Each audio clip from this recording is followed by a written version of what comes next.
Ya. Bueno, no sé por qué se me apagó la pantalla, se me apagó la grabación, se me apagó todo. Y ahora me aparece todo en inglés. Está re bueno el Teams. Al tiro lo compartimos. Espérenme un segundito. Y hacemos todo de nuevo. Tengo que... No sé qué es lo que pasó ahora con el Teams, que ahora aparte y comienza con cosas raras. De hecho, comienza a hacer la transcripción completa de lo que yo estoy hablando, me lo empieza a poner en inglés aquí al lado. Hay que apagamos la transcripción. Iniciar transcripción, mostrar, no, ya, estamos listos. Ya, vamos a partir entonces todo de nuevo.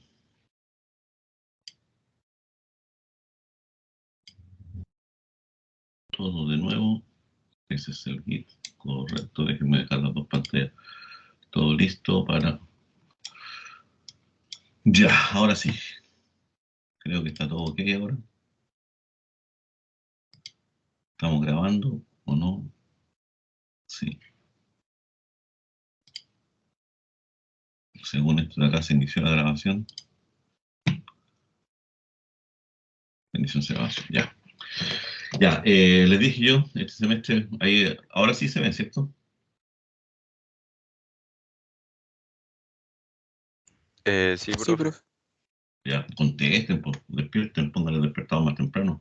Tómense un cafecito, metan las patas al agua, no sé, hagan algo. Ya,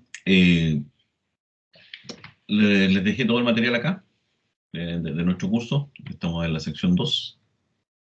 Está todo el material acá, lo que vamos a trabajar este semestre. Mucho de este material es material del semestre pasado, reciclado ya, ¿cierto? Dejado acá ya las partes más interesantes. Recuerden que este curso es una profundización de lo que vimos el semestre pasado. Más que eso no tenemos eh, aportes, por lo tanto aquí damos por hecho que usted ya sabe lo que es un input, lo que es un print, lo que es un if, lo que es un while. Eso es parte fundamental. Ya tiene nociones de lo que es un string y lo que es una lista. Eso fue lo que vimos el semestre pasado. Hasta ahí éramos felices, ¿no? Nos fuimos más exigentes. Ahora ya sí que nos vamos a poner mucho más exigentes al respecto. Eh, en esta primera parte vamos a trabajar un poco el tema de los strings, pero vamos a ir metiendo inmediatamente el concepto de lista y también de bibliotecas. El manejo de lo que dije yo, de utilizar más bibliotecas, no solamente la de string, un montón más de bibliotecas. Así que les dejé ahí todo el material. Todo lo que tiene que ver con string. Vamos a volver a este material. Les dejé dos links y ahí donde saltamos a lo que estábamos conversando recién. El tema del GitHub y el link a mi canal donde aparecen todos los videos que hemos desarrollado no solamente con ustedes, sino que tiene que ver con el tema de la programación Python o cosas por el estilo. Les dije yo si ustedes conocían el Git, lo que era el concepto del Git y el GitHub, por ahí me dijeron que no se acordaban. Para mí va a ser fundamental este semestre porque ahí es donde yo voy dejando todo el material, todos mis programas, no los dejo aquí en el LMS, sino que los dejo en el Git, en el GitHub. Es una herramienta propia de nosotros los informáticos, por si acaso tenemos que manejarla. Les voy a explicar acá el semestre pasado, este es el LMS del semestre pasado, de introducción a la computación. Y ahí está claramente el 14 de junio, en esa fecha yo repetí y di numerosas veces el concepto de lo que es el GitHub. Ese es el tema. Y que es Git y GitHub son lo que ustedes tienen que meterse ahí y empezar a hurguetear, porque ahora les voy a dar un repaso así somero nomás, para que vean la importancia que tiene nomás, pero si ustedes quieren ver y estudiarlo más en profundidad, aquí hay un video de un mexicano que es bastante bueno, que él habla que es el Git y el GitHub, y hace una gran diferencia y funciona, está hecho ejemplificado en Windows, así que funciona sin ningún tipo de problemas. Ya, eso es con respecto a lo que es ahora hablando en términos sencillos, qué es lo que es Git y GitHub, que son dos cosas distintas. Git es un sistema de control de versiones. Eso es lo que yo les decía. ¿Qué significa eso? Que Git me va a permitir a mí llevar un control de los cambios que yo he realizado sobre una aplicación, sobre un programa o en teoría sobre un documento, un informe. Eh, Puede ser utilizado para cualquier tipo de documentación. Nosotros en programación o en informática lo usamos para llevar un control de las versiones, es decir, evitar ese típico forma de programar que tenemos nosotros, versión uno, versión 2, versión 3 de un mismo programa, y vamos ahí, tenemos al final como versión 45 y no sabemos cuáles son los cambios desde la una a la otra, y no podemos llevar ese control, y generalmente lo podemos ir haciendo así directamente, ir grabando y cambiándole nombre, y generamos una cantidad de programas que al final no sé cuál era cuál, y terminamos a veces enredados. Eso se dio cuenta Linus Torvald, que fue el creador de este HIT. HIT está instalado por definición en todo lo que es Linux, Unix, Mac, y en Windows hay que instalarlo, pero es muy simple, botón derecho nomás y instalar, ¿cierto? Siguiente, siguiente, siguiente y queda instalado. Así que ojo con eso. A mí me interesa mucho que ustedes entiendan este concepto porque es el que nos va a permitir compartir información tanto entre nosotros como entre ustedes. Esa es la idea. Y además existen cientos, y por no decir miles, de enlaces a GitHub de otros programadores donde nos apoyan y nos ayudan y dan ideas de cómo desarrollar cosas. Uno va aprendiendo de los colegas, de las personas que están al lado nuestro. Esa es la idea. Por lo tanto, del punto de vista eh, interesante que es Git, es eso, es un simple o un complejo en realidad sistema de control de versiones que me permite a mí llevar un control, no solamente de un programa, la idea es llevar el control de un proyecto completo, y un proyecto a veces tiene 500 programas. Entonces, si yo de los 500 programas voy a ir sacando siempre copias para poder hacer este seguimiento, se me armaría una cantidad de archivos que no los podría manipular. Entonces, para evitar eso, ¿qué es lo que hacemos nosotros generalmente? Metemos todo en un Git y yo veo un solo programa. El sistema se encarga de ir almacenando y ir dejando clarito cuáles son las versiones de mis programas y cómo puedo yo volver a una versión anterior sin echar a perder la que yo tengo. O cómo dos personas pueden trabajar sobre una misma versión sin perder lo que ya tienen y llevando un control de quién hizo cada cambio. Esto es fundamental en las empresas. Cuando ustedes vayan a desarrollar software, siempre va a haber un sistema de control de versiones. De tal forma que cuando usted haga un cambio, una modificación, no complique o eche a perder la modificación de otra persona. Y así vamos a poder estar trabajando muchos al mismo tiempo sobre un mismo proyecto. Esa es la idea. Así que dicho eso, aquí está la secuencia de trabajo de lo que es Git. Esto lo vimos el año pasado, así que ustedes ahora lo recuerdan nomás. Me dicen que sí, que tienen que recordarlo nomás. Git es vuelvo a repetir, un sistema de control de versiones que lo que no les había mencionado, que inicialmente fue creado como un sistema de control de versiones locales. ¿Qué significa eso? Que está todo dentro de mi mismo computador. Yo no los veo, pero están. Está todo ahí, todo ese control está hecho. Por lo tanto, hay que entender esa lógica. Esto es Git. GitHub es esto que está acá. Por eso hay que tener ojo con esa idea de suponer que GitHub es Git. No. Son dos cosas distintas, pero que van de la mano. ¿Cómo funciona Git, el sistema de control de versiones? Generalmente deberíamos tener un directorio de trabajo, que es donde está mi proyecto o todos los archivos que yo quiero llevar ese control de versión. Vuelvo a repetir que no necesariamente pueden ser programas, también pueden ser documentos, informes, su tesis, lo que ustedes quieran. Ustedes, aquí yo tengo en mi computador tengo una carpeta que se llama Git PGM, que es la que yo puedo eh, ahí voy a subir el link del video después. El Git PGM es una carpeta que yo tengo creada a mí y esa es la carpeta que yo tengo compartida como para que ustedes la puedan después trabajar. Las carpetas que hay dentro para mí son cursos, pero en realidad para GitHub son proyectos. Por lo tanto, tengo lo de estructura de datos, lo de computador, lo de introducción, lo de programación, está aquí. Esto se lo agregué ahora, esto que tenían el semestre pasado ustedes. Entonces, este directorio correspondería a este Working Directory. Yo lo abro acá y encuentro eso. Y aquí están todos mis programas. Aquí tengo 3 programas nomás. No tengo más. Tengo 3 programas. Pero yo he hecho varios cambios sobre ellos. No los veo. El Git me permite hacer el seguimiento. Después de eso no vamos a entrar aquí a estudiar cada uno de los comandos porque si no vamos a estar eh, prácticamente toda la mañana entendiendo lo que es Git. Pero para ustedes, para que les quede claro, para que después. Yo veo solamente esto, pero detrás de este programa, detrás de estas, hay un montón de cambios que yo he ido realizando. puedo recuperar? Sí. ¿Los puedo ver? Sí, también. Les voy a indicar después cómo se puede hacer así de alguna manera rápida o menos para que tengan claro. Esto, a su vez, generalmente lo bueno que tiene Git es que está también asociado a Visual Studio Code. Y en Visual Studio Code, yo voy a abrir la carpeta. Recuerden siempre hacer lo mismo, abrir la carpeta. Yo abro la carpeta y aquí me aparecen unas cosas que lo más probable es que a ustedes no le aparezcan, esto que está aquí.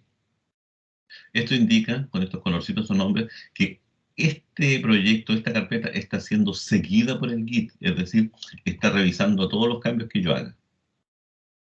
Y por lo tanto, yo sé ya, a partir de esto, que hay ciertas cosas que yo necesito cambiarlas de estatus. Ojo con estos colores. Pero en el fondo eso, para ustedes van a seguir programando tranquilamente, a ustedes no les aparecen estos colores porque no han echado a andar el Git en sus máquinas, nada. Pero yo sí lo puedo hacer. Entonces, ¿qué significa esto? Significa que yo los programas que yo modifique acá, él le va a hacer un seguimiento. Él le va a indicar cuántos cambios y va a llevar ese control. Una vez que yo ya he asumido que esos cambios están correctos, los paso a un área que se llama el staging area, que es en donde él efectivamente agrega estos cambios. Es un área intermedia, yo no la veo. Si ustedes ven aquí en mi carpeta no aparece ninguna de esas cosas. Solamente aparece el directorio local. Todo esto está corriendo por abajo, de manera background. No lo veo yo. Yo no sé qué cosas están. De hecho, si yo me meto acá vía consola, por eso para nosotros los informáticos hay una cosa que tengo que indicarles también. Pedí que crearan cuentas en un servidor Linux llamado Coloso, que es donde ustedes van a poder hacer estas pequeñas pruebas, conectarse vía remota y probar. Porque esto es lo que hace nosotros, esto es lo que hace el informático, en este caso. Voy a irme aquí a la carpeta esa, el Git Pro, Git, ese es mi mundo, el Git PGM.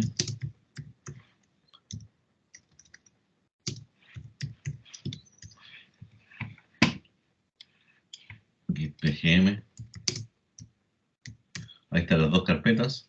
Si ustedes se dan cuenta, yo quiero ver qué cosa hay calladito, ahí no es nada. Recuerden que hay ciertos archivos que a veces están ocultos. Aquí me dice que hay 3 archivos nomás, que son los que vimos nosotros. Acharaya, plantillas, pruebas. Pero yo quiero ver qué pasa si hay algo oculto. Y algo oculto hay una carpeta. Una carpeta que yo no la veo, pero está oculta, que se llama .git. Dentro de ese proyecto, dentro de cada proyecto, se llama una carpeta llamada .git, que es donde está todo esto. Y aquí es donde está el seguimiento del proyecto completo. Aquí es donde él hace toda esa pega. Por lo tanto, está dentro de qué? Dentro de mi computador. Está todas esas cosas. Después de que está en esa área intermedia, es pasada al área del repositorio. El área de repositorio es donde ya efectivamente yo lo timbro y digo, ya, esta es la versión 1, versión 2, él va administrando esas versiones. Estos son cambios de paso que todavía no han sido replicados al repositorio. Son estos que aparecen acá en el Visual Studio Code en amarillo. Aquí hay cambios que yo no he replicado todavía. Estos sí, estos cambios sí fueron replicados ya y están en el área de repositorio. Este tiene cambios que todavía yo no he desarrollado, no he hecho. No lo he pasado a esta zona que llamo yo de repositorio local. Y eso se hace a través de ¿qué? De ciertos comandos. Lo puedo hacer en vía consola, git add o git commit. Y para recuperarlo, esto lo vamos a ver después ustedes, git checkout, git merge, y puedo recuperar o hacer mezclas de varias versiones que yo tenga. Y él me dice, oye, si usted quiere mezclar estas dos, en esta línea va a encontrar un conflicto porque fue modificada, tiene 2 versiones, tiene dos líneas distintas. Eso es complejo. Ya, eso es Git. Desde el punto de vista mío, a mí para lo único que me sirve en el fondo, que es lo que hago yo con ustedes. Todos mis programas yo veo los ejercicios, los desarrollamos, los cambiamos. No estoy constantemente pasando a al área staging area, sino que ya una vez que ya está listo mi programa, lo paso al staging area y después lo paso al repositorio local, punto nomás. Y desde el repositorio local, desde mi computador, yo ahora lo publico hacia ustedes. Y publicarlo hacia ustedes significa dejarlo en un repositorio, pero ya en la nube. No en el repositorio local, es decir, hacer una copia de mi repo local a un repo remoto. Y ese repo remoto, ¿quién es? Es el GitHub, que en el fondo los dueños de GitHub son Microsoft, por si acaso, lo compró hace un tiempo atrás.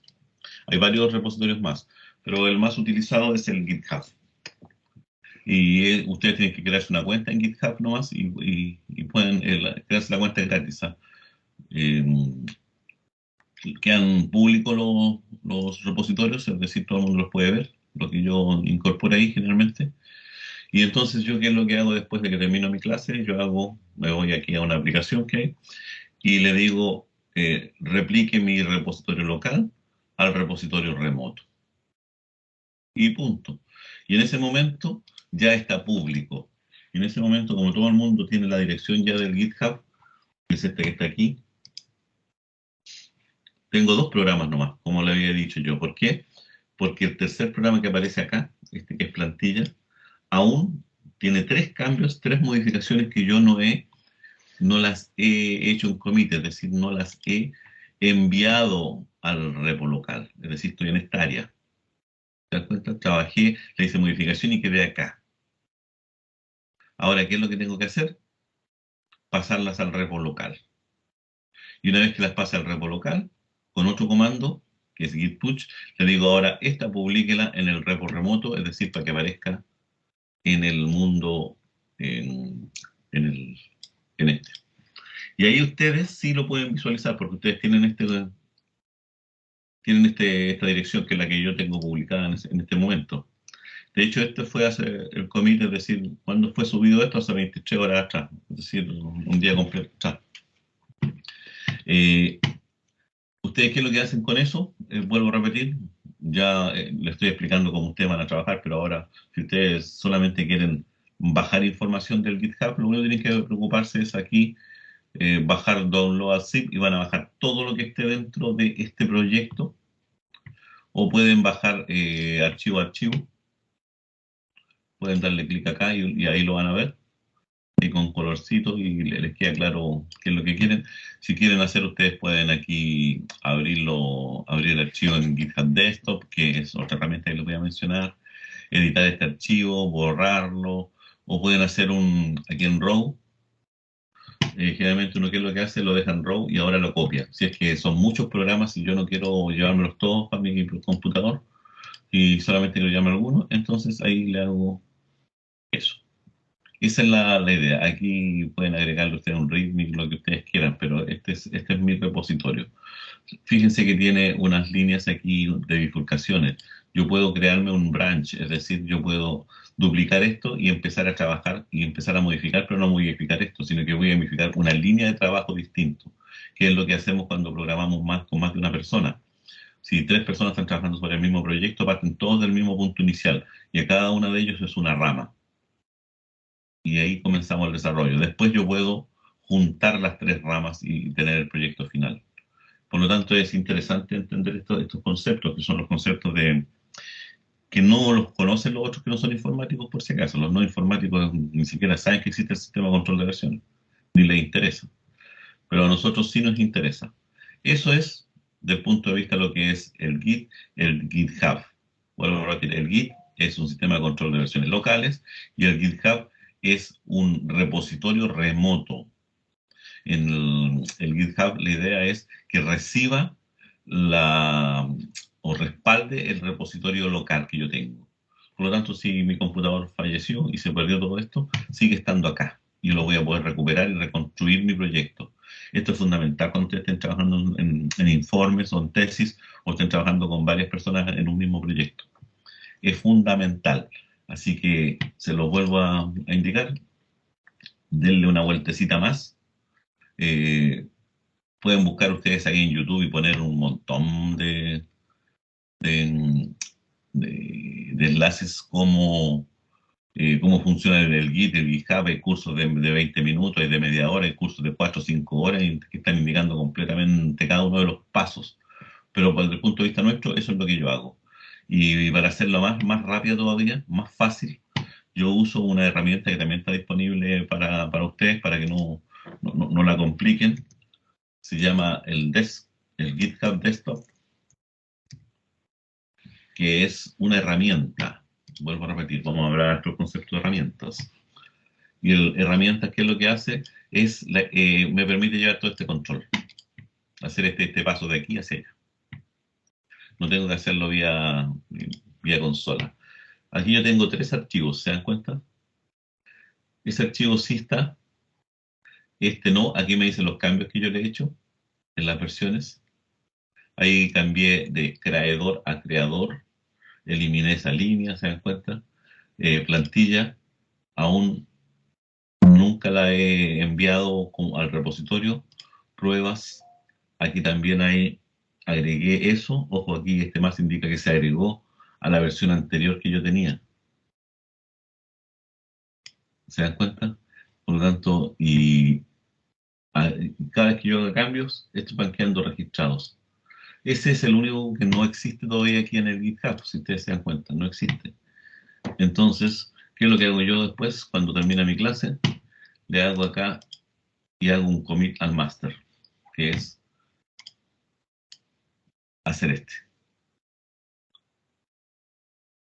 Hago ese comando. ¿Ese comando dónde lo hago? Acá, no tengo necesidad. Generalmente yo pongo una fecha nomás del día en que se hizo la actualización. Vamos a menos tener un control nomás. Y nada más. Y ahora le hago un commit. Aquí usted, obviamente, estoy trabajando en un proyecto grande, le pongo aquí lo que hicimos fue cambiar el destinatario no sé, de alguna cosa por algo más interesante. Hago un commit al master. Estamos casi listos. Lo que hice con esto yo ahora, si ustedes se dan cuenta, aún no aparece acá. Aún no aparece. ¿Por qué? Porque lo que yo acabo de hacer es única y exclusivamente esto. Lo he dejado en mi repositorio local. Es decir, los cambios ya cambiaron de estatus. Miren, ya no aparece eso. ¿Se dan cuenta? Pero este ya no me aparece con esa U. Es decir, yo ya tomé todos los cambios que estaban en esa área intermedia y las dejé en el repositorio local. Punto. Pero aquí me ha dicho que hay algunos cambios que aún no están publicados en el repositorio remoto. ¿Cómo hago esto? ¿Cómo hago el push? ¿Cómo envío ahora todas las cosas que tengo allá al remoto? Para eso nuevamente me voy aquí al GitHub Desktop y aquí dice push origin. Es tan simple como eso. Ahora hago push. Listo. Ahora me dice que no tengo cambios locales. Si ustedes se dan cuenta, no hay cambios. Me voy a ir acá ahora. Voy a actualizar el GitHub. Y ahí me aparece el otro archivo. Y ahí me dice cuándo fue cambiado. Y aquí me sale la fecha que puse yo. Los cambios. Y ahí salen los cambios. ¿Se dan cuenta? Ahí, y aquí aparece el histórico de todo lo que fue hecho. Con qué fecha, con toda la historia. Vuelvo a repetir, es una herramienta fundamental para nosotros, para los informáticos, llevar este control de versiones. Es fundamental. Ahí lo hago. Ahora usted puede hacer un fetch y puede pasar de ahí a su repositorio local si es que lo perdió, pero eso ya es harina de otro costal para nosotros. Eso es, en términos prácticos, el manejo del Git. Aquí está en el histórico los commits que yo he hecho. Estos fueron los commits que se hicieron ayer.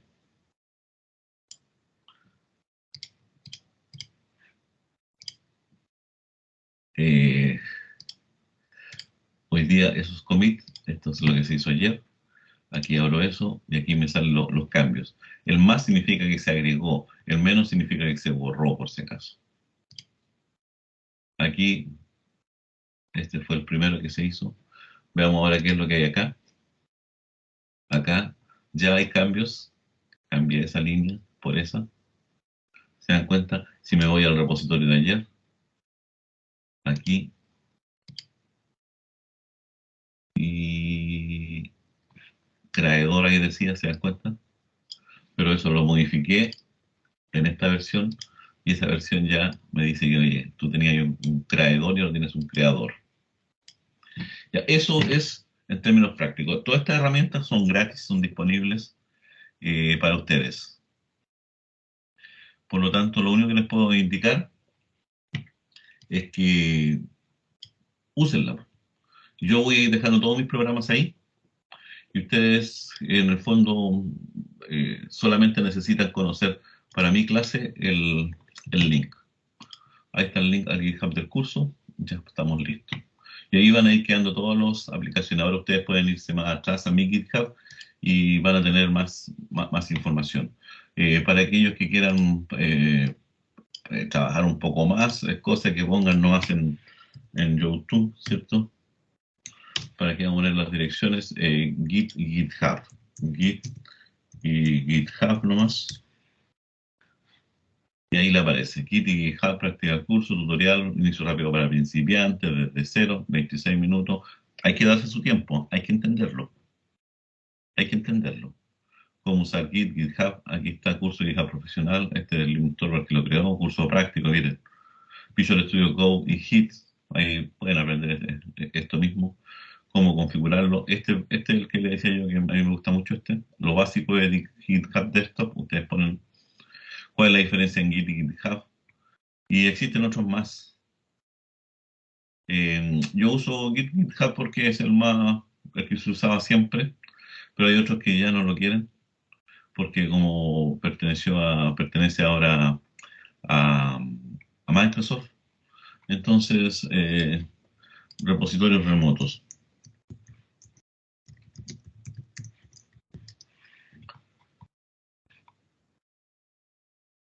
Repositorios remotos. ¿Qué otro repositorio más remoto tenemos? Siempre se me olvida el otro.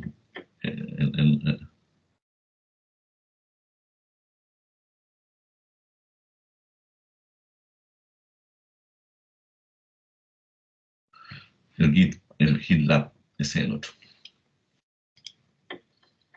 Ese otro repositorio remoto, vuelvo a repetir, Git no es de Microsoft, Git es gratis, GitHub es de Microsoft, que es el repositorio remoto.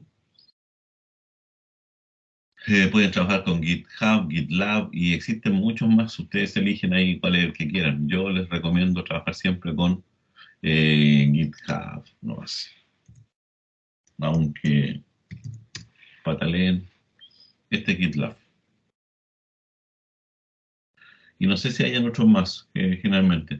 Ahora, el clásico siempre es GitHub, porque todos los programadores o todas las personas proyectan o publican ahí sus cambios. Así que eso por un lado, para recordar rápidamente nomás en qué estábamos. Así que ahí quedan ustedes cordialmente invitados a que todos los programas los voy a ir dejando yo dentro del GitHub nomás.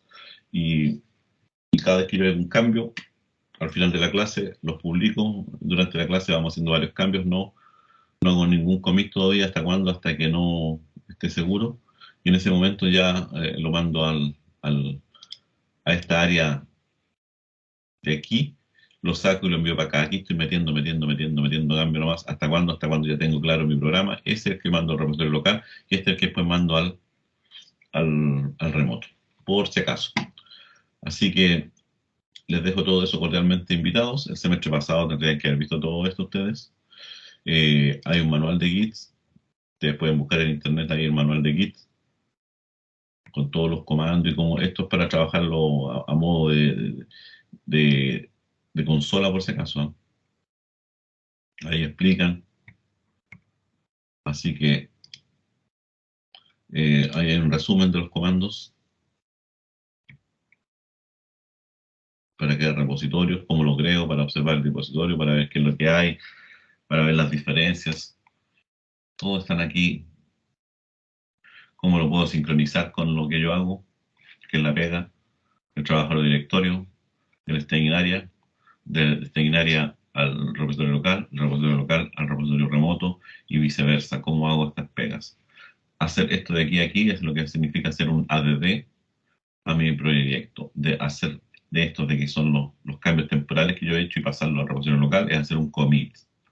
Pasar del repositorio local al repositorio remoto es hacer un push. Y al revés lo mismo.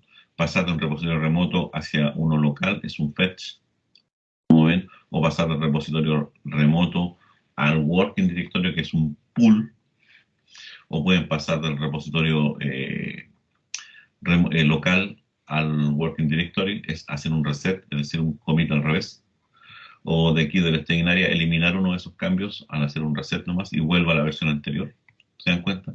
Todos estos comandos se pueden hacer y así yo no me preocupo de meter las patas o qué pasa si pruebo esto. Esa es la idea. Y aquí después está el manual de GitHub, que es el programita que hace todo esto más simple, el gatito. Y esto ya es más visual, es como más para cuando uno está comenzando. Así que ojo con esos. Está ahí, está toda esta información, ya lo tenemos. Volvemos a lo nuestro ahora. Espero que haya quedado más que claro el tema y el concepto de la importancia.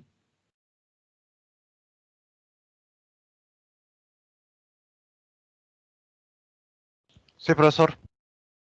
Ya, estamos entonces. Volvamos a lo nuestro entonces.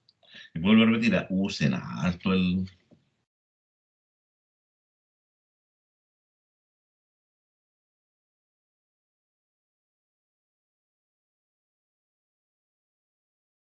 Usen harto el GitHub, por lo menos para ustedes, empiecen a probarlo. En Windows, si ustedes quieren instalar el GitHub para Windows, o el Git, en realidad no el GitHub, Git en Windows, tienen que instalarlo. ¿Cómo instalar Git en Windows? Ahí está. Es muy simple en todo caso. Instalación de Git en Mac OS, en Mac, en Homebrew. En Mac ya viene instalado, así no sé para qué lo ponen eso ahí. Instalación de Git en Windows, ahí está. Descárgate el instalador para Git de esa página, el más reciente, y next, y estamos listos. Ahí está.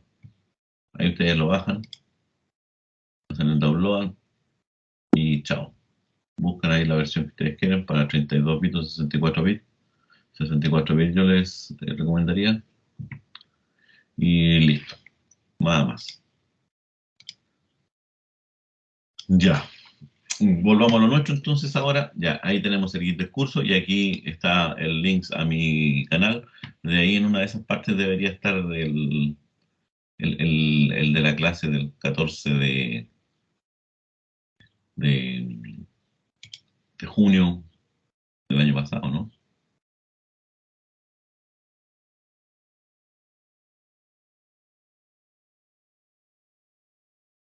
Este debería ser.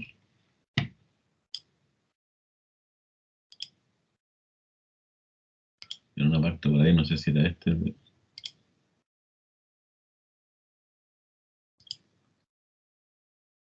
Efectivamente, ahí está.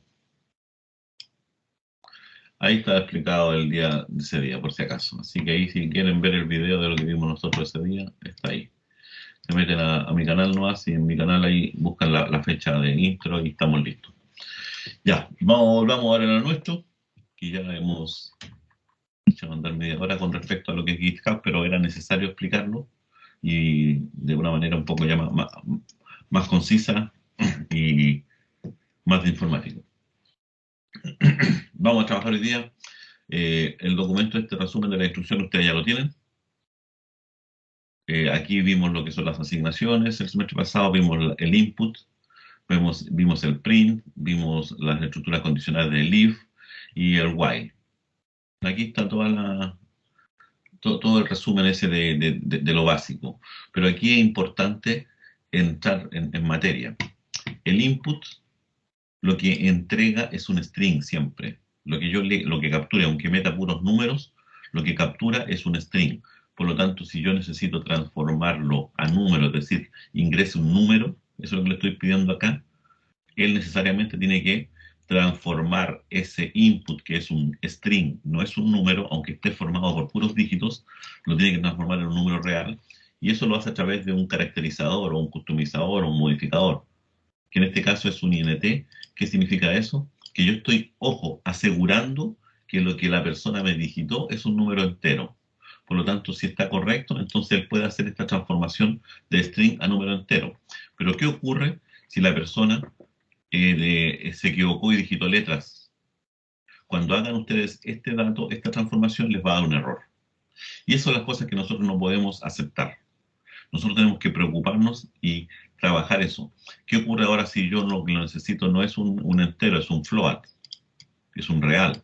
El real tiene puntos, puntos es un carácter. Entonces ahí es donde empezamos a darnos cuenta, parece que necesitamos manejar un poco la entrada de datos. No es llegar y decirle ingreso un número nomás. Tengo que asegurar yo que el número, en informática una de las premisas fundamentales es el usuario es una persona inexperta. Eso es lo único que uno debe saber. El usuario es muy probable que cometa errores. Por lo tanto, yo tengo que aceptar esa premisa y entonces tengo que controlar acá, por mucho que yo le diga ingrese un número, yo no puedo asegurar que la persona digitó un número. Yo lo que tengo que hacer es validar que lo que yo estoy necesitando para que mi programa continúe su ejecución sin errores está correcto. Entonces siempre debe haber una etapa de lo que denominamos nosotros de validación del dato, y especialmente cuando es un dato de entrada capturado desde el teclado. Debo validarlo. ¿Y validarlo qué significa? Aceptarlo, revisar lo que fue digitado, lo que fue enviado, y dejarlo pasar para el interior de mi programa siempre y cuando cumpla el criterio o cumpla el estándar que yo quiero que tenga ese dato. Si eso no es así, yo personalmente, no el programa caerse, no el programa dar un error. Yo debo decir efectivamente, señor usuario, aquí hay un error, el dato no corresponde, por favor reingréselo. Y yo debo quedarme en esa lógica hasta cuándo, hasta que yo asegure que lo que voy a ingresar a mi programa, a mi sistema, está correcto. Y de ahí para adelante, si yo aseguro la puerta de entrada, entonces ya me tengo que despreocupar de lo que va a pasar mucho más adelante. Ya no me preocupo tanto de que si el dato venía puro o no, porque ahora el dato va a depender de lo que yo hice, de lo que yo dije o lo que yo programé. Y como se supone que yo programo bien, entonces me tengo que cuidar única y exclusivamente de quién, de la zona de entrada del dato. A eso le llamamos nosotros validar el dato de entrada. Una vez que ya lo tengo validado, entonces estoy casi seguro de que efectivamente puedo seguir trabajando sin problemas, sin incorporar rutinas. Por lo tanto, siempre van a haber rutinas que trabajen a ese nivel, al comienzo. Al comienzo necesitamos preocuparnos mucho de depurar el dato, de tener todo limpio. Más adelante, cuando veamos nosotros todo lo que es ciencia de datos, ingeniería de datos, vamos a darnos cuenta ahí que hay varios formas, que esto se parece un poco a lo que más adelante, cuando veamos base de datos o ciencia de datos, vamos a llamar un ETL, una extracción, una limpieza y una carga del dato. O sea, extracción lo capturo, eh, lo limpio y después lo mando al sistema. Limpiarlo significa dejarlo como yo lo necesite para mis procesos. ¿Ya? Y como esos es un string, entonces estoy obligado a conocer al revés y al derecho todo lo que puedo hacer con los strings, que es lo que fundamental para esta primera parte. Eso es fundamental. Ya, ¿eso dónde lo encuentro? Todo lo que es el trabajo del string. Acá hay un documento, está en inglés, también lo teníamos el semestre pasado, que hay que leerlo. Ojo, aquí no hay que traducirlo, sino que leerlo y entender lo importante. Este es un capítulo de un libro que habla solamente, una y exclusivamente del capítulo 4 de los strings en Python. Y aquí habla qué son los strings, ¿cierto? Explica la diferencia entre un string o un número. Es un libro bastante nuevo, del año 2019, ¿cierto? Que fue la primera versión, pero la versión finales ya son del 2020.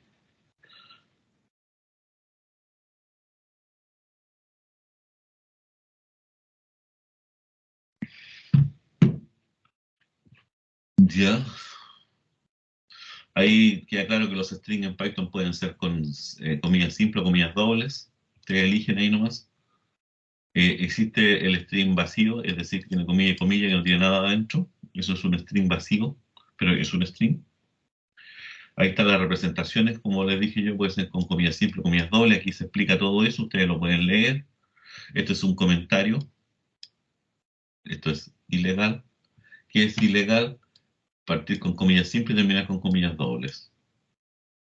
Esto también. Ahí están los prints, lo que hemos visto y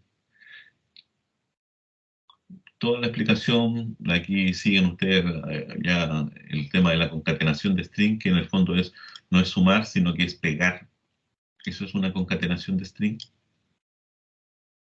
El largo de un string, ya lo vimos la semana pasada, la clase pasada, que es bien parecido también a las listas. El largo de un string. Ojo, el largo de un string es la cantidad de caracteres. ¿Ah? Accesando un carácter, se accesa a través de los paréntesis de llave, ¿cierto? Con un numerito que indica la posición que ocupa ese carácter en el string completo. Los caracteres se comienzan a numerar desde cero. Eso es lo importante. Eso es lo que dice acá. Esto significa que el primer carácter de la posición es el cero y así continuamos. También podemos accesar un subconjunto de caracteres. Con esto acceso un carácter, que está en la posición 4. Con esta forma, que es de rebanada o de slice, así es como se denomina esto, rebanada o slice, lo que yo hago es poder recuperar desde el 1 hasta el 5, pero no se considera el de la posición 5. Ojo con eso. Lo mismo acá. Si falta un valor acá, no es un error, sino que indica que es desde el 0 hasta el final, desde el primer carácter hasta el último. Lo mismo, o sea, perdón, hasta el que indica acá, hasta el quinto en este caso. Lo mismo que ocurre si el segundo no lleva valor, entonces es desde el 2 hasta el final. Y aquí es donde entra la duda, ¿y qué pasa si tengo paréntesis, dos puntos paréntesis, y no pongo ni el principio ni el final? Significa entonces que es todo el string, es una copia del string. Ojo con eso, no es una asignación, es una copia. Este recupera un pedacito. Eso quiero que quede claro. ¿Por qué? Porque los strings son inmutables.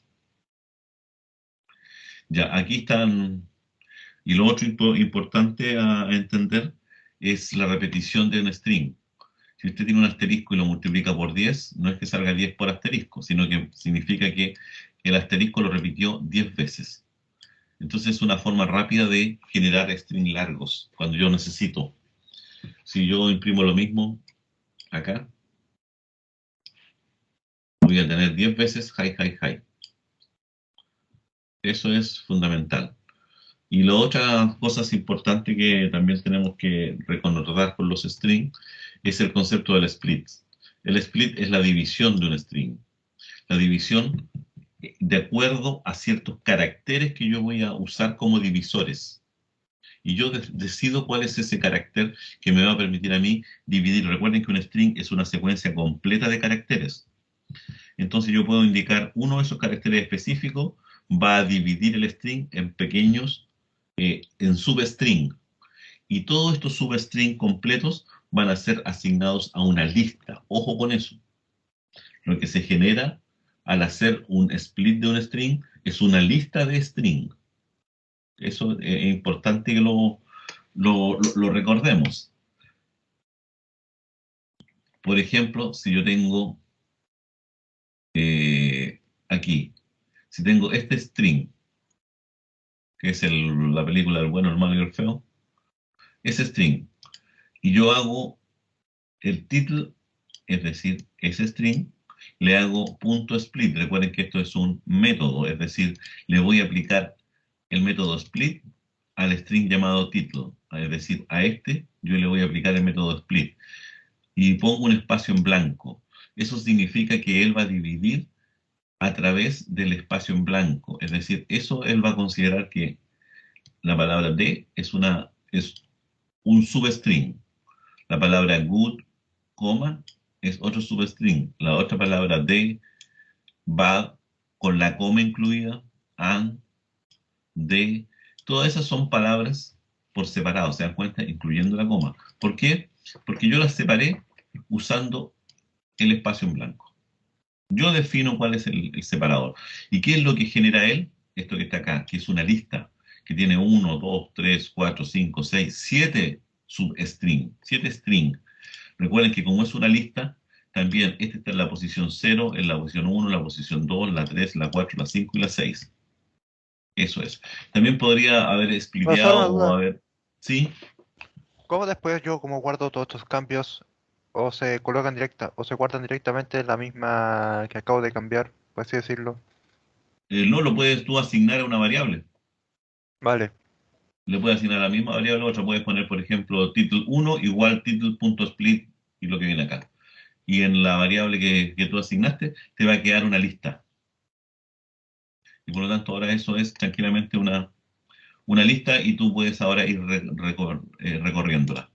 Acá usamos el split con la coma y entonces ahora este string original, él va a considerar la coma como separador. Por lo tanto, ese va a ser el primer carácter. ¿Te das cuenta? El primer, perdón, elemento del substring. Ojo que el segundo, si estoy separando por coma ahora, también considera el blanco. Ojo por eso considera el blanco, el que está ahí. ¿Por qué? Porque ahora separó por coma. Yo podría haber separado por coma blanco, también podría haber sido. No solamente un carácter, pueden haber varios caracteres aquí. Yo defino cuál es mi separador para mi problema. Esa es la idea fundamental. Para mi problema, ¿cuál es el mejor separador? Y así podemos jugar. Eh, contar, y aquí vienen ahora otros métodos más. Es el método, el split, es el que me permite a mí pasar del mundo de los strings al mundo de las listas. Esa es la idea. Ahora, además del split, existen otros métodos. Métodos son estas funciones que yo le aplico a los strings. Hay muchos. Aquí hablan del count, por ejemplo, que es lo que hace cuenta el número de espacios, por ejemplo, o el número de lo que usted quiera. Debe aplicar el método count a algún string particular, al string que usted quiera. Y aquí en el paréntesis pone cuál es el carácter que usted quiere contar. Esa es la idea. Esa es la idea fundamental. También podemos usar el replace, que es para cambiar. Busco yo, voy a reemplazar en este string, ojo, voy a reemplazar en este string la palabra hello por la palabra goodbye. Si mi string decía hello world y yo digo ahora hello lo cambio por goodbye, me va a quedar la palabra goodbye o la frase goodbye world. Esos son métodos importantísimos a usar. También está el encontrar substring, es decir, saber si un substring existe o no existe dentro de un determinado string mayor. Eso se usa usando el método find. Todos estos métodos yo los vimos el semestre pasado, por si acaso, por eso estoy más o menos rápidamente nomás. Existe el método find. Estos métodos ya convirtiendo, aquí podemos concatenar, que es lo que ya hemos visto. Puedo comparar string, eso está claro. Y hay muchas operaciones más que se pueden hacer con los strings. Aquí están todas, isTitle, isUpper, isLower, isAlpha. Vamos a revisar cada una de ellas. Cómo cambiar de mayúscula a minúscula y cosas por el estilo. Hay varias. Ustedes le echan aquí una revisadita. Esto también es importante que le peguen una visión, ¿eh? Que es el formateo de string, que les va a permitir a ustedes hacer salidas un poco más bonitas, más limpias y no tan poco diligentes como usar solamente print. Cuesta un poco de repente, pero ahí uno puede jugar un poco con esto, que es una manera distinta de generar un print. Puede ser, a veces puede formarnos, nos puede ayudar. Efectivamente, cuando queremos cortar decimal y cosas por el estilo. Pero ya eso, ustedes le pegan una revisadita, que esto ya estaba del semestre pasado. Eso es si ustedes quieren centrar un carácter, un montón de valores, ustedes pueden jugar. Aquí si quieren cortar, ponerlo o no ponerle decimales, ya, pueden jugar. Ah, todo esto, ¿vieron la noticia de ayer? Hablando de decimales, ¿Qué noticia? en el EMOL de que la universidad no sé de dónde, de Israel. ¿A dónde está esto? Buscar. Salió ayer. Yo creo que casi no veo noticias porque la mayoría de veces se repite mucho. Aquí en el EMOL ayer salió esta noticia. Esto salió ayer, 17 de agosto. Muy bien. La Universidad Suiza anuncia récord de cálculo número pi, fueron 62,8 billones de decimales. La nueva marca es 3,5 veces más rápida que el último registro mundial de 2020. ¿Se dan cuenta? Están encontrándole más números decimales. Esto tiene que ver un poco con lo que estamos viendo nosotros a través del algoritmo. La Alta Escuela de Ciencias Aplicadas de Cantón de los Luisones en el este de Suiza se congratuló de haber llegado gracias a una computadora de alto rendimiento que trabajó durante 108 días y 9 horas. Ese es un servidor, por si acaso. Es el servidor que ustedes van a poder conectarse vía, no sé, por SSH, como quieran ustedes. Es casi 2 veces más rápido que el récord establecido por Google en el 2019. Así que, si ustedes quieren ahí, pueden entretenerse buscando más caracteres. Ya, eso es una noticia así al pasar nomás. Ya, eso es este documento, string. También ya tengo ahí el resumen de todos los métodos que hay en string, el capitalize, el count, ahí dice lo que hace. Ojo de aquí, devuelve una copia, dice devuelve, ¿qué significa eso? Que yo cuando ustedes escuchen devuelve, significa que hace un cambio, pero el documento lo va a dejar tal cual. No el documento, el string original. Va a retornar un cambio. Devuelve, devuelve, como find lanza un error, devuelve verdadero, devuelve verdadero, devuelve, devuelve, devuelve verdadero, devuelve verdadero, devuelve una cadena.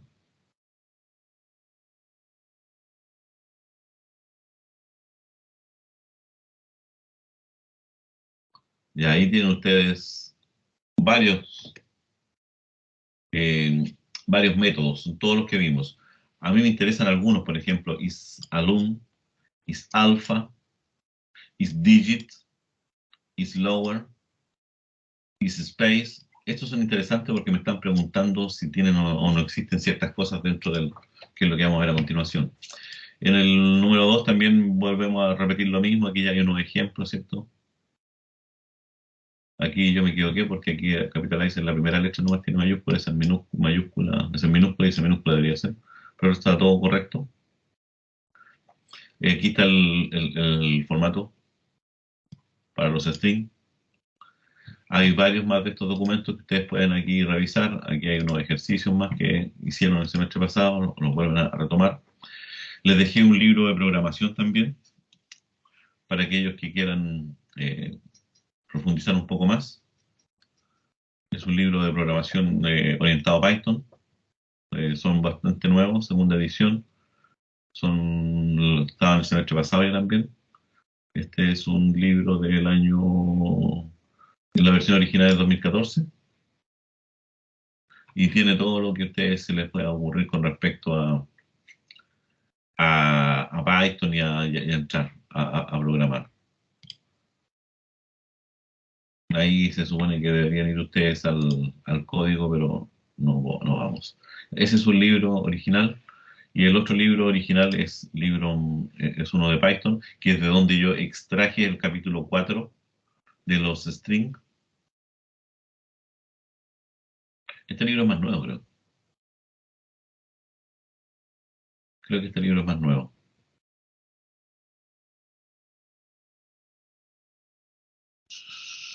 2020. El 2020 ya es un libro nuevo, así que ustedes, por favor, échenle una miradita, léanlo, que esté en inglés, da lo mismo, porque nosotros en informática trabajamos en inglés, leemos inglés, no traducimos. Si me dicen, vaya a trabajar de traductor, no tengo idea de traductor. Yo entiendo lo que dicen acá, ¿no? Aquí hablan de los IDE que pueden usar. Aquí están todos los IDE. Visual Studio Code más, que usamos nosotros. Y cómo instalarlo, todo el cuento. Y aquí comenzamos con porque Python, la versión de Python, corriendo programas, introducción a Python, el primer programa, Hello World, ahí está, mi primer programa. Así que se pueden ir aquí paso a paso, siguiendo el libro. De hecho, el capítulo 4, vuelvo a repetir, es el de los strings, que es el que yo les acabo de resumir. Y después el famoso libro Python para todos, que ahí también lo tenemos. Es interesante también este libro. Y finalmente el Git del hub del curso y mi link. Posteriormente, cuando yo termine la clase, yo preparo el video y lo subo acá mismo y lo pongo aquí. De hecho, el video de la clase de ayer del otro curso, que es la misma historia, más o menos ya también está publicado. Así que eso es con respecto a lo que vamos a trabajar. Ahora, dentro del punto de vista nuestro, ahora lo que tenemos acá, yo tengo un documento que le puse plantilla, ¿no? Ya aquí nos vamos directamente al código. Vamos a codear. Codear decimos nosotros los informáticos cuando vamos a ir a codificar, ¿eh? Vamos a ver para que les quede un poquitito más grande ya. Generalmente, esta es la estructura mínima y básica que yo espero que ustedes tengan en sus programas. Esa es la idea. Mira, se dan cuenta, yo le agregué una línea, inmediatamente él me dijo que hay algunas cositas que hay que agregar. Ya, esta es la estructura. Generalmente yo les solicito y les recomiendo que escriban esto y lo dejen como plantilla y después cuando van a comenzar parten de esto y le cambian el nombre nomás. Graban nuevamente para que no se les olvide.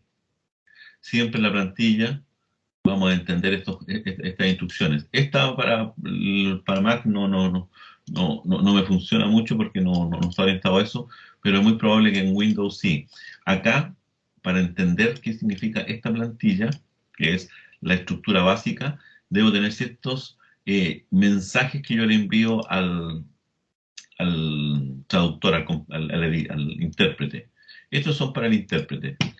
Estos son, aquí yo pongo las bibliotecas. Ojo, no van con un gato, sino que van con el nombre. No import. Las bibliotecas que yo les voy a indicar cuáles son. Después las funciones que nosotros vamos a trabajar. Y a continuación viene el código principal. Y el código principal viene siempre precedido por esta instrucción. If name igual main. Y aquí vienen las instrucciones. Y una cosa que ustedes lo hacían en el pasado, pero que no debe ocurrir. Ustedes, si ponen esta estructura, jamás pueden volver a escribir a este nivel. Porque si escriben a este nivel, entonces esta instrucción no tenía sentido. Esta instrucción lo que hace es indicarme, oye, de aquí para arriba está todo lo que es información, es funciones. De aquí para abajo está el programa que va a llamar a la función de arriba y no debería estar ninguna instrucción acá, a este nivel, al nivel del if. Porque significa que si hay una instrucción a este nivel, significa que se va a saltar el if. La va a ejecutar sí o sí. Yo lo único que quiero es que mi programa se ejecute y ejecute solamente este bloque de instrucciones. Ahora, clarificando todo esto, esta primera instrucción de la plantilla es para indicarme dónde se encuentra el editor. ¿Qué es el editor? El intérprete de Python. De tal forma que cuando yo le haga doble clic, en teoría, al hacer doble clic, yo lo pueda ejecutar inmediatamente y no tenga que estar ejecutándolo desde dentro del Visual Studio Code o de alguna cosa por el estilo, sino que de aquí yo le puedo hacer doble clic nomás y ejecutarlo, pero aquí yo no lo puedo hacer todavía en mi...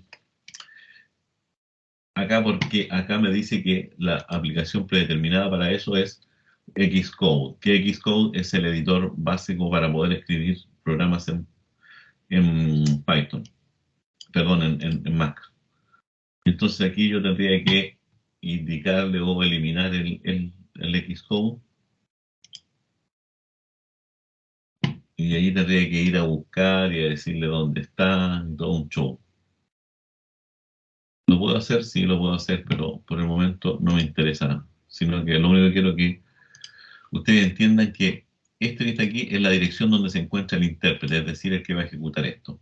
Eso en mi computador, yo aquí digo que debería estar en UCR bin, en esa carpeta. Vuelvo a repetir acá, me voy a ir a mi mundo Mac, voy a abrir el disco duro, no mi usuario. Ese es mi disco duro realmente, porque aquí Mac es un computador multiusuario, que tiene múltiples usuarios, pero que pueden ser todos atendidos al mismo tiempo. Ese soy yo, si hay un invitado y un compartido, pero no. Y dentro de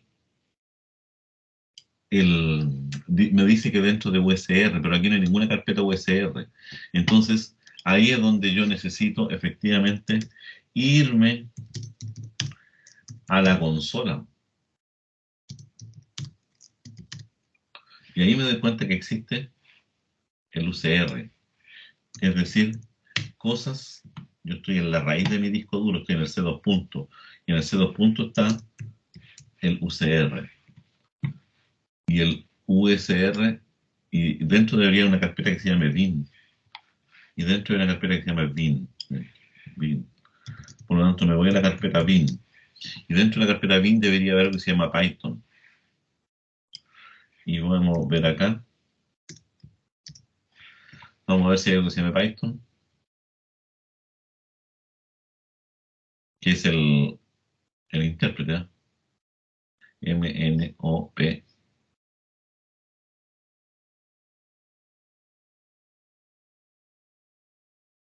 Ahí está Python. Ese es el editor. Pero yo quiero saber si eso es una carpeta, es un archivo ejecutable, es un acceso directo, qué cosa es.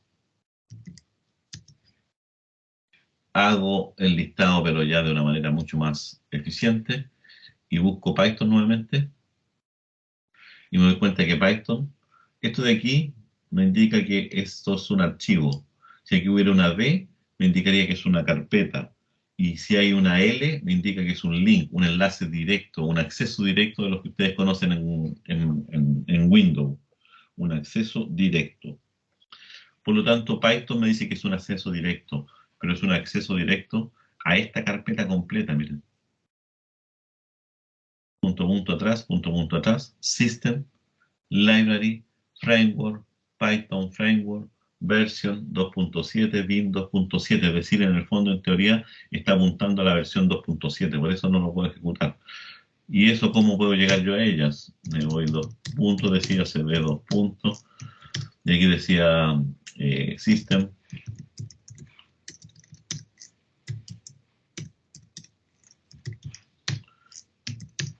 decía Library, creo.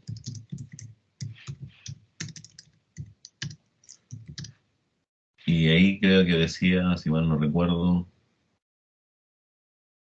estoy explicando todo esto porque todo esto también funciona en Windows por si acaso. Esto es lo que hacemos nosotros los informáticos. Library Framework, Python Framework. Library Framework, CD, Python Framework, media carpeta. Y ahí Python ahora a la currente versión.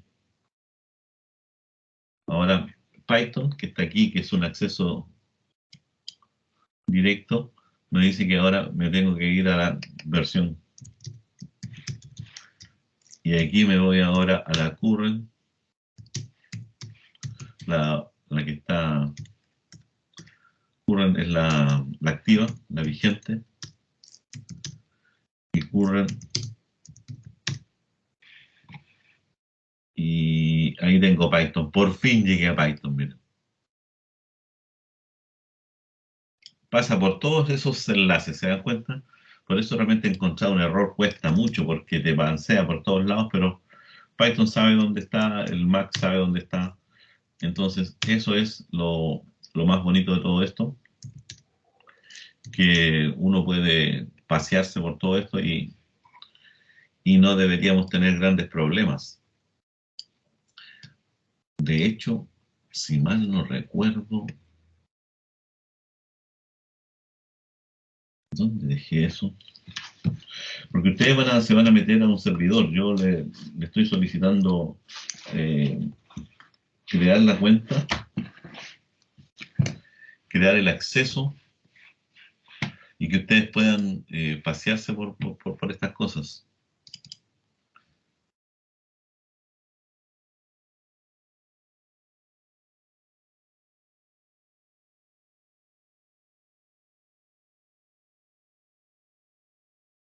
¿Dónde dejé eso? Tenía una hojita por ahí dando vuelta para poder mostrárselo a ustedes. Eso es lo que yo quería. Quería ingresar desde mi computadora ahora, desde acá, a un servidor remoto, a un servidor MATLAB. Vamos a ver si puedo hacerlo. Voy a echar a andar una VPN. ¿Sabes lo que es una VPN o no? O estoy hablando solo, estoy haciendo el loco. ¿Aló? ¿Hay alguien? Era para conectarse en un servidor privado, creo. ¿No Sí, estoy mal? exactamente. Una VPN es para conectarme a los servidores privados. De hecho, con esto me puedo conectar a los servidores de la universidad, desde mi casa. No cualquiera puede entrar. Solamente aquellos que tienen acceso a través de la VPN. Pero aquí voy a ver si puedo entrar a un servidor de guía de la U. De hecho, sería más fácil ingresar acá. A ver si con el Xterm.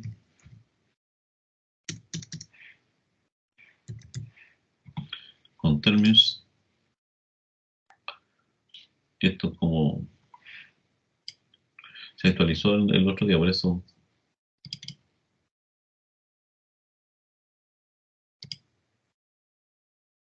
Mira, ahí entré a otro servidor, desde mi computador. Desde mi computador estoy en un servidor de la universidad en este momento. Estoy en mi máquina. Estoy en un servidor grandote, que está vacío porque lo acabamos de formatear. Este es un servidor que le llamamos nosotros un Debian. Eh, Aquí veo si tiene Python. Aquí estoy conectado ya afuera de mi casa. Estoy en el Python 2.7, tiene esta cosa. Voy a tener que arreglarlo porque yo lo que quiero es que tenga Python, que el Python nativo sea el 3. Tiene el 3.7. Con este equipo, con esto yo puedo transferir, ejecutar. Aquí ya no estoy dentro de mi casa. Estoy dentro del servidor de la universidad. Y de ahí puedo conectarme si estoy dentro de la universidad, puedo conectarme a los servicios de la universidad. Esa es más o menos la idea. Pero todo se hace a modo consola. Bueno, lo puedo hacer ahí. Cerré la conexión. Lo puedo hacer a través de línea de comando, que esa es la forma más hackeable que necesitemos nosotros. Eso era SSH menos L archivo. A ver si me deja entrar. 192 168.10.13 .10.13.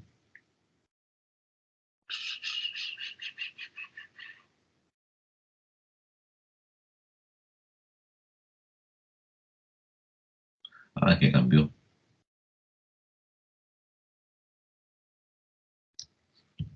Me cambió como lo formateamos, me cambió la huella. Recuerden que cuando ustedes se conectan en forma remota, se genera una huella entre tu computador y el otro computador para indicar que están correctos. Entonces la huella que yo tengo registrada en mi computador no es la huella correcta, es la huella que tenía anterior hasta antes del formateo. Por lo tanto, tengo que borrar esa huella para volver nuevamente a, a generar la huella otra vez. Es lo que me hizo de forma automática el Termius. Cuando me conecté acá, él me dijo, ahora si me conecto por este, a ver.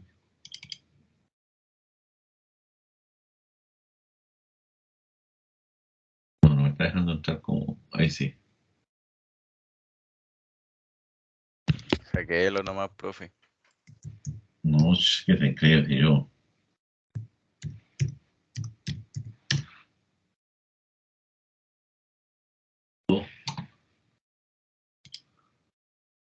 ¿Cuál era la? Siempre me olvidan las claves. No se las pienso decir porque si se las digo, se meten. No, profesor, seguridad ante todo. Seguridad ante todo. Exactamente. Déjenme ver acá.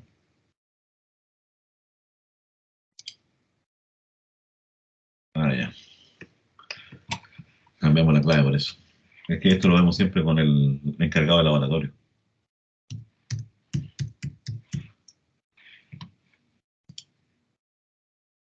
Ya, ahí me estoy conectando a la misma máquina, pero ya no como un usuario normal.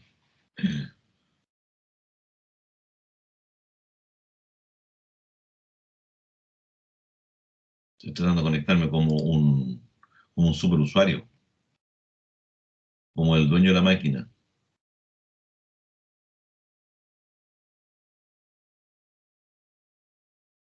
Y como el dueño de la máquina, no me puedo conectar.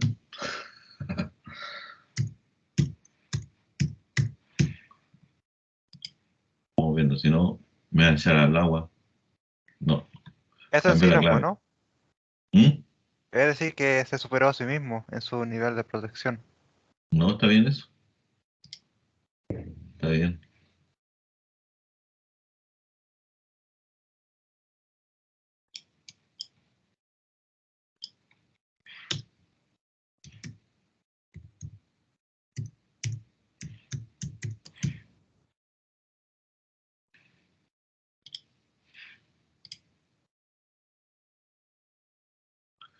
Al tercero me va a patalear, me va a acusar al superusuario que estoy tratando de ingresar.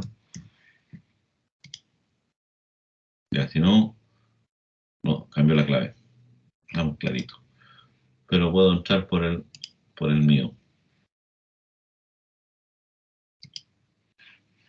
Ya, pero esto es lo que yo les digo. No sé por qué, me está pasando lo mismo. No, no, voy a tener que borrar la clave. No, no. No sé dónde quedó esa llave, para serle franco. No sé dónde dejó almacenada esa llave, voy a tener que buscarla. En alguna parte por aquí, ahí en el SSH. En alguna parte por aquí tiene que haber dejado. Ahí está.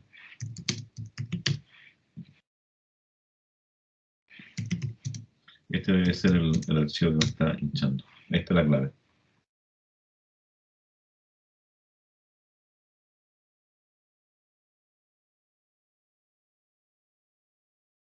Esta es la que me está hinchando.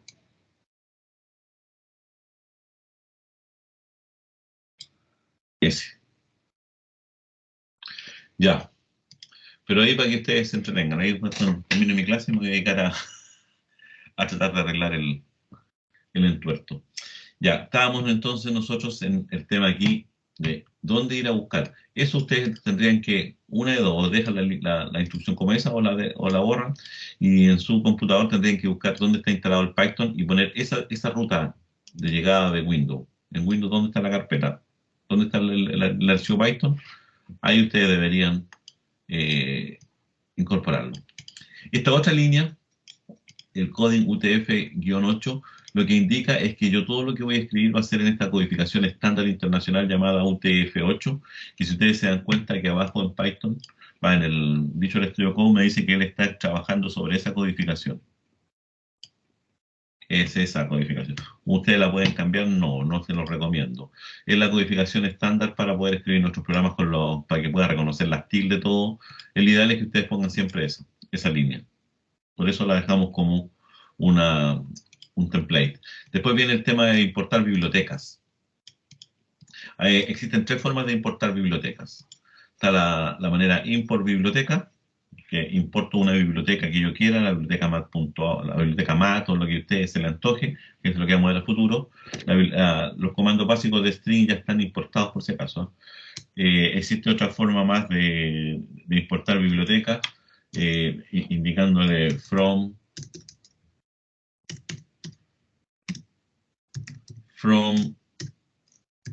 la biblioteca que ustedes quieren acá, import, y aquí ponen el módulo. ¿Es por qué? Porque a veces algunas bibliotecas... ¿Profesor? Sí. ¿Qué nada. Pueden importar desde... Lo que pasa es que una biblioteca puede tener métodos, tal como hemos visto el count, el index, todo eso que vimos recién. Pero a su vez también una biblioteca puede tener módulos, y dentro del módulo puede tener bibliotecas. Puede tener, perdón, métodos. Pero ahí lo vamos a ver en la práctica. Eso es para importar una parte nomás. Y la otra, que se usa mucho, que generalmente la usamos nosotros, es para importar una biblioteca, que es lo mismo que una librería, por si acaso, que a mí no me gusta usar el concepto de librería porque creo que está mal usado.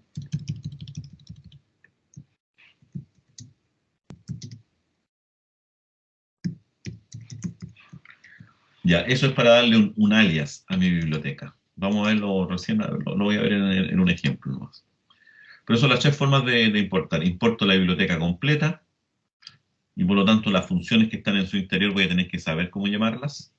Voy a importar un módulo de la biblioteca solamente, o voy a importar la biblioteca y le voy a dar un alias. Eso es importante, más o menos, reconocer. Esa es Profe, la idea. ¿Sí? una pregunta, ¿el GitHub sirve para dejar biblioteca? Todo lo que ustedes quieran, cualquier cosa que sea código.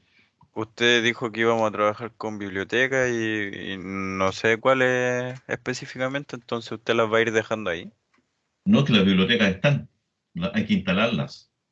Sí, Yo po. aquí, yo puedo crear mi propia biblioteca. Esa es la biblioteca, a eso apunto que sí puede estar dentro del GitHub, sí, cuando yo me creo mi propia biblioteca.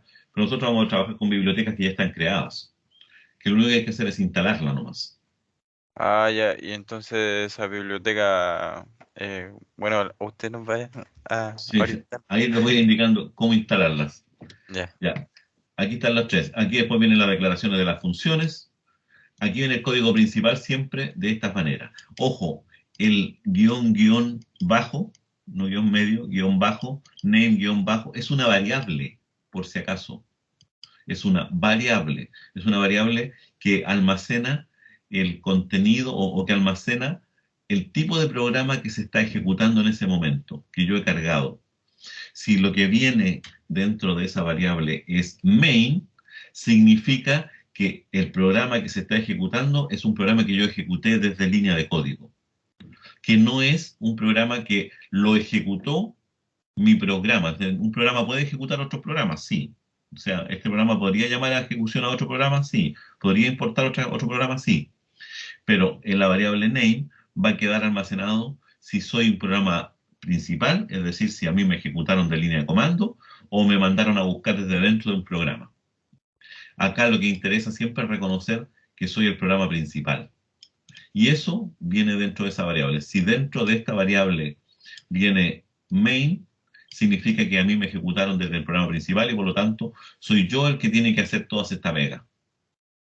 Esa es más o menos la idea. Al principio cuesta un poco darnos cuenta la situación. Si ustedes quisieran probar, ustedes basta que pongan print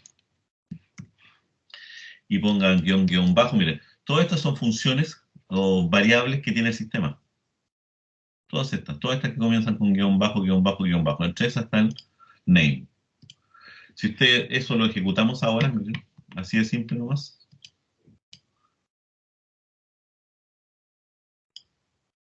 Voy a ejecutarlo nuevamente. De hecho, esa es la dirección que yo debería poner, ¿eh? Cuando ejecuto mi programa. ¿Qué es lo que trae? La palabra main. Imprimí la variable name y trae la palabra main. ¿Te das cuenta? Por lo tanto, ¿esta variable es igual a main? Sí. Ah, entonces ejecute todo lo que viene para acá. Si no fuera igual a eso, entonces debería ejecutar todo lo que está fuera del bloque del if, que serían estas instrucciones, pero que es lo que yo dije no debemos hacer, porque significaría que estoy ejecutando instrucciones que tal vez no quiero que se ejecuten, porque yo con esto tengo que tener un control nomás. Esa es la idea fundamental de esta cosa. Ahora, en honor al tiempo nomás ahora. Acá yo tengo un ejercicio que hicimos ayer, que lo quería volver a replicar con ustedes, pero distinto. Yo lo que quería con ustedes ahora era, ayer lo que hicimos fue un programa que capturaba un dato, así de simple, capturaba un dato nomás, leía un número y determinaba si el número era real o no era real. Es decir, si estaba bien hecho o no estaba bien hecho el número. ¿Por qué? Por lo que dijimos, el input captura string. Yo leí un número real. Tengo que asegurar que ese número real esté correcto. Por lo tanto, para eso me creé una función que se llama valida real, a la cual yo le paso lo que yo acabo de leer, y él me va a devolver un estatus, me va a decir, ¿sabes qué? Lo que tú ingresaste si era real o no era real. Eso es lo único que hace este programa. Tuvimos toda la clase viendo eso. Yo les dije a los compañeros que lo trataran de completar, agregando si el número era entero, una nueva función. En el caso de ustedes, lo que quería hacer con hoy día con ustedes, y también lo podemos dejar planteado como un desafío para ustedes, es leer una dirección de correo, y validarla. Ya lo hemos hecho antes, pero bien hecha. ¿Qué significa? Que una dirección de correo puede contener ¿qué cosa? Puede contener un nombre, una arroba, un servidor y un dominio. Fácilmente puedo contener. Ahora, el nombre puede estar formado puede estar separado por puntos, ¿sí? ¿Qué otro carácter más válido ustedes pueden considerar como formando parte del nombre? El arroba. ¿Cuántos arroba deberían venir en un correo? Uno solo, por lo tanto, si vienen dos arroba, entonces el correo no es válido. Deberían venir siempre un servidor y un dominio como mínimo. Habría que revisar eso. Entonces tendríamos que empezar a descomponer el string que a mí me llegó hasta su mínima expresión, es decir, hasta determinar si efectivamente todo lo que está dentro forma parte o no forma parte de un determinado dirección. Acá, esto lo hicimos inicialmente al hacerlo, me equivoqué yo, no puse el no grabé la versión original, que era la versión hecha de manera monolítica, es decir, sin funciones, pero dijimos que íbamos a empezar a trabajar con funciones. Eh, ahí tocamos el tema de las bibliotecas. Yo aquí me creé una biblioteca mía, una biblioteca que yo le puse biblioteca hraya.py, que es un programa Python nomás, nada más que eso. Con la única diferencia que no tiene main, solamente tiene puras funciones, ¿se dan cuenta? Y aquí está la función que valida el número. Fíjense todo lo que hicimos ayer. Esto está por si acaso, en el GitHub. Y esto hay que entenderlo. Miren, ¿qué es lo que hicimos ayer? Hicimos la función valida un número, ingresa. Lo primero que hago yo es contar cuántos puntos trae ese contenido, ese número. Recuerden que lo que yo quiero es ingresar número. Yo quiero ingresar un número. Y por lo tanto, un número real. El número real puede contener decimales, sí. El decimal está separado por puntos. ¿Cuántos decimales, cuántos puntos puede tener? Uno solo. Si el número tiene más de un punto, ¿cierto? Significa que ya no es un número correcto. Si el número tiene menos de un punto, sí puede ser correcto, o sea, de un punto o menos. Por lo tanto, yo voy y lo primero que hago, uso el método count. Y cuento cuántos puntos trae. Esto porque así se nos ocurrió hacerlo ayer durante la clase, por si acaso. Hay otra forma de hacerlo.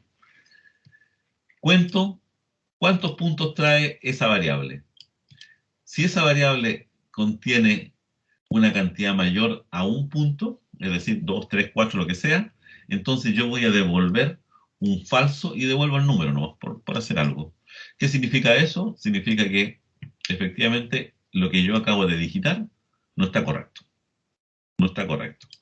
¿Qué pasa ahora si lo que yo acabo de digitar es menor o igual a 1? Entonces voy a determinar si no trae, porque puede ocurrir que también hayan digitado un número, el 12, y lo quiere convertir a entero, a real. Sí, pues, sería 12.0. Por lo tanto, yo lo que tengo que hacer ahí es nuevamente otro truco. Si no vienen números, si no vienen puntos, entonces voy a ir a preguntar, ojo con esto, número is digit, es decir, si todos los caracteres que vienen en ese string son números, si es verdadero, entonces yo efectivamente puedo transformar el número a real y voy a devolver un true, es decir, lo hice, y el número real. En caso contrario, si hay un dígito que no es número, o sea, un carácter que no es número, que no es dígito, entonces va a devolver un false y el número original nomás. ¿Qué pasaba ahora si contar era igual a 1? Es decir, que sí efectivamente tenía un punto decimal, es decir, tenía una parte entera y una parte decimal, el número. En ese caso, voy a usar el split. Miren cómo voy trabajando solamente para asegurarme de que el dato esté correcto. Voy a usar el split y voy a separar estas dos cosas, la parte decimal de la parte entera. Y yo ya sé que solamente viene 1 porque más arriba ya eliminé si venía más de 1. Esa es la idea. Y como esto genera una lista, yo voy a preguntar si el que se encuentra en la posición 0, que correspondería a la parte entera, es verdadero. Es decir, si son puros dígitos, entonces yo diría, oye, esa primera parte está bien.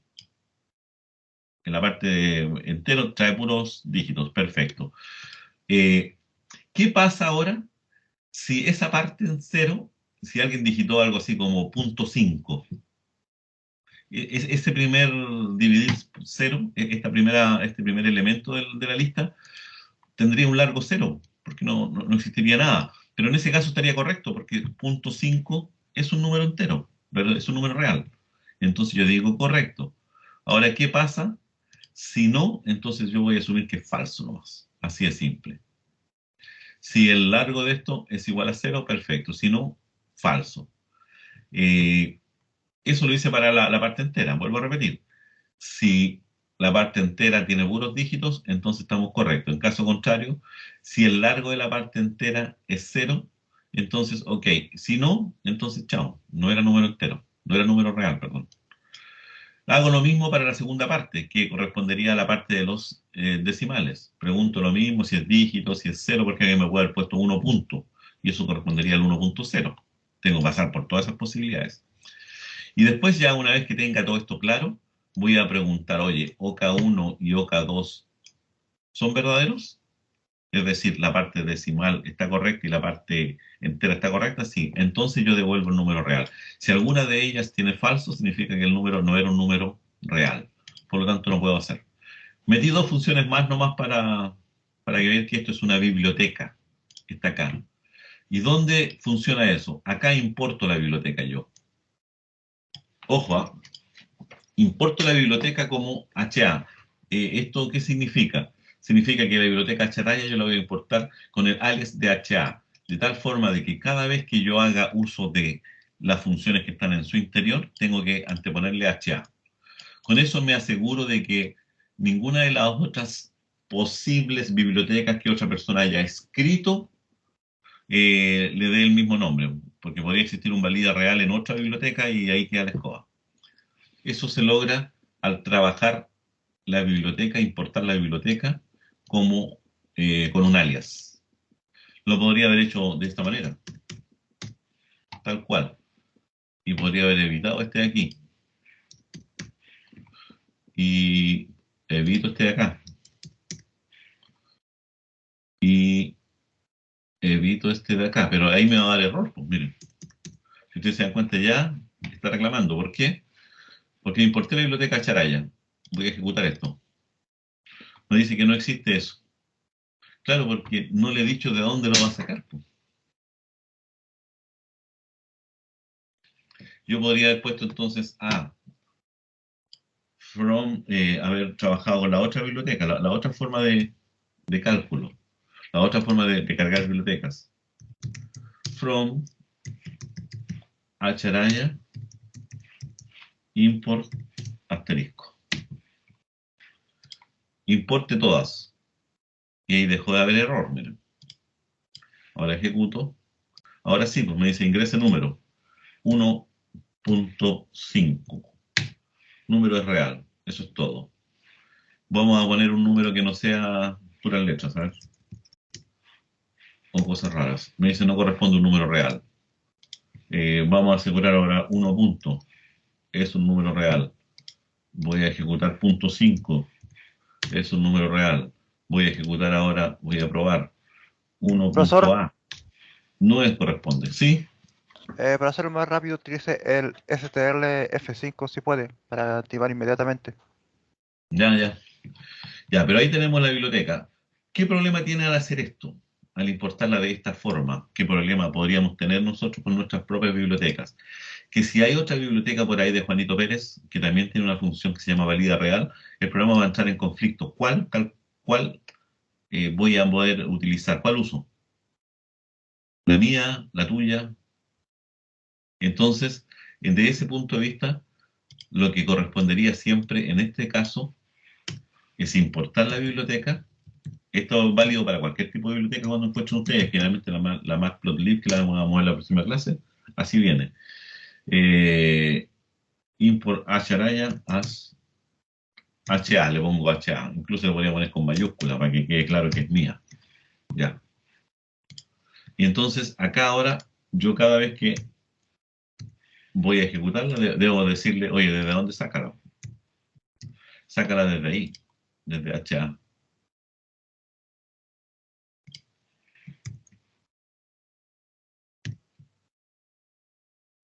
Punto. Entonces ahora ejecuto esto y me dice nuevamente lo mismo. Ahora puedo probar yo el número que yo quiera. Ojo, con esto ya tengo validado una parte. Si yo pongo eso, punto 34, me va a decir que no es un número real. Vuelvo a repetir, esta es una parte. Ahora, ¿cuál es la gracia que tiene esto? Que yo aquí, en esta biblioteca, ya tengo una función que me va a validar siempre el número real. Para este caso, sí, pero supongan que ustedes están ingresando números y tienen que un montón de números nomás saber si están correctos o no. Entonces ya usan la función nomás, pues cargan la biblioteca y usan la función. Ya no se preocupan de estar escribiendo el programa. Ya tienen todo en una función. Tienen la plantilla que ya mencionamos. Voy a borrar esto porque la plantilla siempre tiene que quedar como plantilla. La vamos a guardar. Tenemos ese programita ya que le he hecho todos los cambios. Todos los cambios de biblioteca a por haber. Tengo este. Este lo vamos a salvar. ¿Y qué es lo que voy a hacer ahora? Miren, todos estos cambios que yo acabo de hacer acá, a estas cosas. Entonces yo me voy a ir al GitHub ahora. Me voy a ir a los cambios. Aquí él me dice que solamente él reconoce que ha habido cambio en plantilla y en pruebas. ¿Por qué? Porque el HRA ya no lo he tocado. Estos dos sí los he tocado. Y eso me lo indica acá. Hay modificaciones, hay 3 modificaciones. El de acá no sufrió modificaciones. Por lo tanto, ahora yo voy a decirle que 17 de agosto 2. Hago el commit. ¿Qué voy a hacer? Voy a pasarlo a mi área de staging area, es decir, voy a asumir estos cambios. Estamos. Y ahora lo voy a enviar al remoto. Y ya estamos listos. Desde ese punto de vista ahora, si yo me voy aquí al GitHub,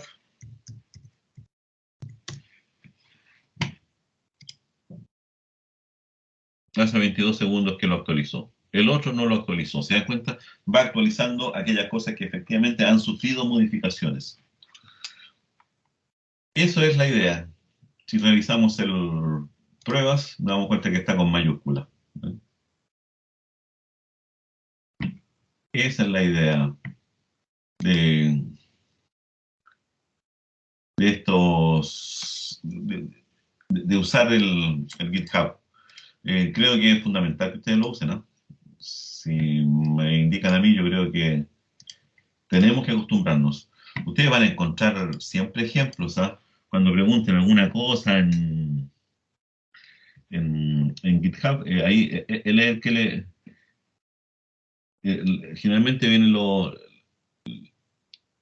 le dan respuestas a través de un GitHub. Cómo hacer, por ejemplo, cómo validar un número en Python. A ver, veamos si alguien...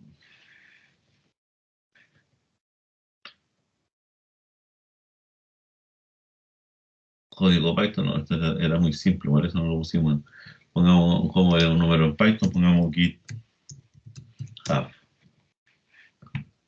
Ahí hay un dígito verificador de root. Mira. Ahí también tenemos el mismo cuento. ¿Ven? Todo lo hacen aquí en esto. Ahí está el programa que me permite hacer el dígito verificador. Y ahí lo copian ustedes y punto. Este se equivocó porque la raya con Y no sé. No sé. Ya. Eso es todo lo que yo les quería comentar. Les pido que ustedes incorporen o agreguen aquí al programita este que ustedes bajen y agréguenle otra función. Aquí. Agreguen una función def valida entero y que reciba un número que es lo que capturó nomás allá del... Vamos a poner un pass por mientras para que no dé error. Div valida entero nomás y ustedes aquí en prueba ingresan un número real y después pueden validar ingreso un número entero, ahí ustedes depende de lo que quieran, pero ya tienen la función que hace la pega, ¿se dan cuenta? Entonces para cualquier ejercicio después voy a tener un validador de números enteros, un validador de números reales, voy a tener un validador de que solamente vienen caracteres, voy a tener un validador de direcciones de web, voy a tener validador de direcciones URL, puedo tener todos los validadores que yo quiera en una biblioteca, de tal forma que yo le paso, a esa función le paso la variable que capturé y él me dice si está correcto o no y yo de ahí para abajo continúo con mi programa. Así es como vamos a ir programando de aquí en adelante. Así que ahí los dejo cordialmente invitados. Si hay alguna duda, voy a parar la grabación ya del video para que apenas termine yo la subo.